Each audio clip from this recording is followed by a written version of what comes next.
ये वो मस्जिद है जहाँ पे नबी पाक सल्लल्लाहु अलैहि वसल्लम ने ईद की नमाज़ पढ़ाई और उनके बाद उसी रवायत को बरकरार रखते हुए हज़रत अबू बकर सिद्दीक़ रज़ियल्लाहु अन्हु ने भी अपने दौरे खिलाफत में यहीं पर ईद की नमाज़ पढ़ाई।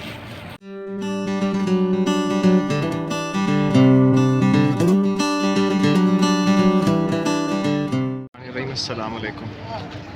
ये मैं आज जिस जगह पे आपको लेके आया हूँ ये है मस्जिद हज़रत अबू बकर सिद्दीक़ रज़ियल्लाहु अन्हु।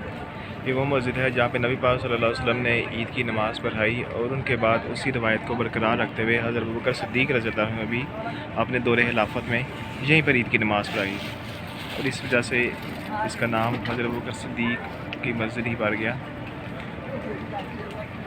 अगर देख रहे हैं छोटी सी मस्जिद है लेकिन बहुत प्यारी सी मस्जिद है। और ये इसकी लोकेशन अगर आप आना चाहें तो ये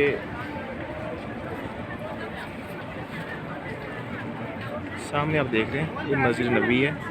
ये रोज़ा रसूल सल्लल्लाहु अलैहि वसल्लम की साइट है। अगर आप गेट नंबर 6 से बाहर निकलें तो इस सामने ही उसके बाहर निकलेंगे तो पहले आपको ये मस्जिद गमामा मिलेगी जो कि ईद गैदरिंग के लिए जगह देनी। खाली जो मैदान था पहले यहाँ पे ईद की नमाज़ हुआ करती थी। नबी पाक सल्लल्लाहु अलैहि वसल्लम इस जगह पे इमामत करा कराते थे। मस्जिद हज़रत अबू बकर सिद्दीक़ उससे अच्छा लगता है। मस्जिद की पहली तमीर उमर बिन अब्दुल अज़ीज़ ने करवाई और उसके बाद इसको दोबारा से तमीर किया गया ऑटोमन सुल्तान महमूद दोइम ने। ये मस्जिद स्क्वायर शेप में बनाई गई है और इसकी एक साइड की जो लंबाई है वो लेंथ है वो तकरीबन 9 मीटर।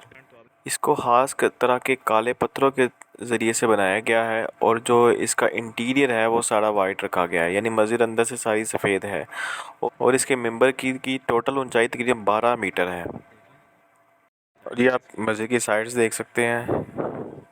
इस स्क्वायर शेप में मस्जिद बनी हुई है और जो इसके राइट साइड पे आप होटल में आपको बता दूँ ये सामने खंदक दारुस सलाम है, काफ़ी बड़ा होटल है। यानी दूर से मस्जिद नबी के सामने से ही मस्जिद नज़र आ रही थी। अगर आप रोज़ा रसूल के जहाँ से बाहर निकलती है वहाँ से गेट से आप बाहर आएँ तो सामने ही आपको ये मस्जिद नज़र आ जाएगी। सो अगर आप मेरे चैनल पर न्यू है तो चैनल को सब्सक्राइब करें, वीडियो पसंद आई तो लाइक करें, शेयर करें और कमेंट करके मुझे ज़रूर बताइए कि आपको वीडियो कैसे लगी। सो अंटिल नेक्स्ट टाइम, अल्लाह हाफ़िज़।